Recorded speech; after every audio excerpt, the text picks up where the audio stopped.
Hej og velkommen til Lynkursus i det nye scannersystem.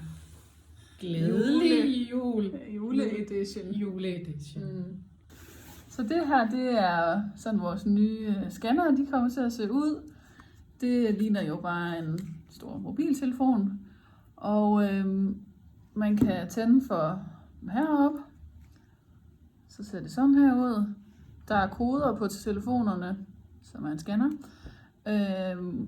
PIN-koden, det er 2605, Brøndbys postnummer. Og så logger man ind. Så ser det sådan her ud. Og det vi så skal ind og åbne, det er den, der hedder Power Apps. Hvor at enten så går den direkte ind på Madstrøm, som er vores nye system. Ellers så kommer det frem sådan her, at man lige skal gå ind og vælge den. Men i hvert fald Madstrøm er det, man skal finde. Så kan man lige trykke. Så åbner login-siden her på Madstrøm. Og der skal man jo så logge ind, præcis ligesom vi gjorde på de gamle scannere med en chauffør, navigatør og bilnummer, og så vælger man afdeling. Jeg trykker på feltet. Der kan man så enten vælge at taste, hvis man vil det. Jeg taster lige mig selv, og så kommer det også frem, så man kan tjekke, det er den rigtige, man har tastet. Alternativt, så kan man vælge at, nu scanner jeg lige navigatør og scanne. Man scanner herude på højre og venstre side, de to nederste knapper her kan man scanne på. Så det er bare lige, hvad man synes, der er mest rart. Så jeg scanner lige mig selv her. Dips. Det var så Peter Tarp, der skulle med og køre med mig i dag. Og så skal vi have bil-ID. Og det scanner vi også. Vi kører i bil 7 i dag. Og der kan man så lige tjekke, ligesom på de gamle, at man har scannet de rigtige ind. Pia, Peter, og vi skal køre i bil 7. Det er rigtigt. Og det er så Aarhus-afdelingen. Så kan man nemlig komme videre, og så har vi logget ind. Når man så har logget ind, så kommer man ind på siden her, hvor man har to muligheder. Enten så kan man vælge modtage varer eller levere. Præcis ligesom tidligere. I dag der vil jeg lige vise, hvordan man leverer, da det er det fleste af jer bruger mest. Så jeg vælger levering, og så ser det sådan her ud. Så der skal man vælge, hvem man vil levere til. Der kan man enten vælge denne her vælg fra liste, hvor alle modtagere kommer op.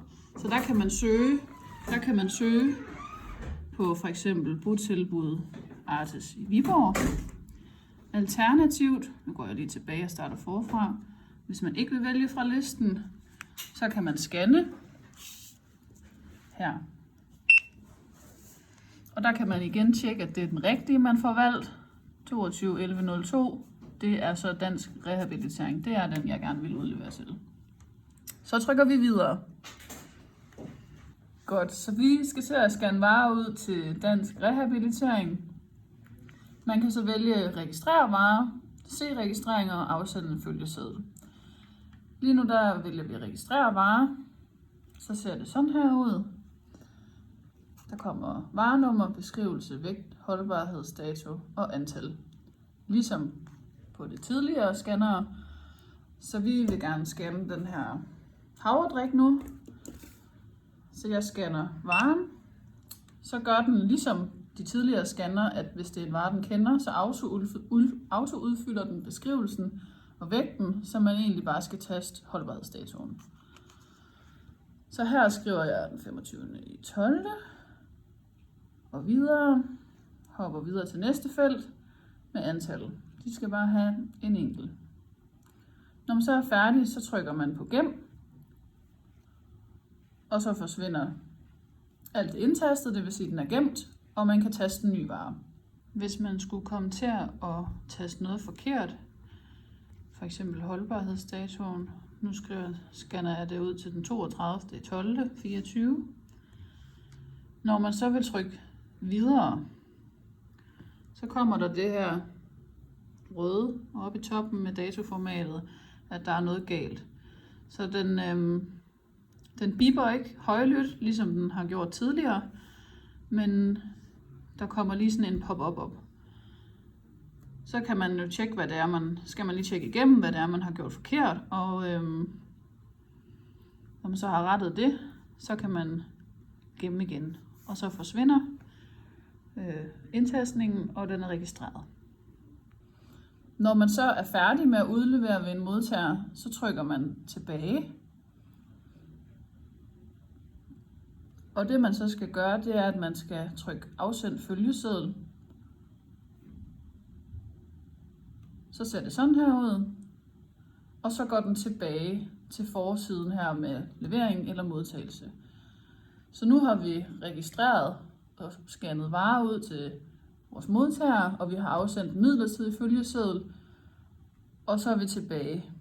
Så vi går bare videre til, nu har vi færdig med den ene modtager, så vi vælger, at vi er stadigvæk ude at levere, og nu er det så et nyt sted, vi skal udlevere, så jeg scanner en ny modtager ind,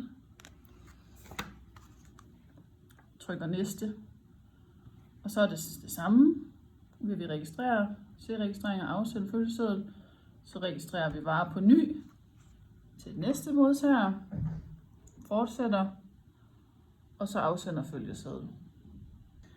Når man så er færdig på sin rute, har registreret varer til alle modtagere, sendt følgesedler til alle modtagere, så afslutter man egentlig bare ruten ved at trykke afslut hernede, og afslut igen, og så lukker appen. Så kan man lige trykke på den lille cirkel her, med en hjem-knap, og så er scanneren egentlig afsluttet og klar til brug på ny senere. Tak for i dag. Kan man låse skærmen, spørger nogen så? Det er et godt spørgsmål. Det kan man. Man kan jo lige trykke her på send-knappen, der er heroppe, og lukke for det igen. Alternativt så går skærmen ud efter et minuts tid, men det er helt klart nemmest at lukke skærmen på tænd-sluk-knappen. Tak fordi I så med, og glædelig jul!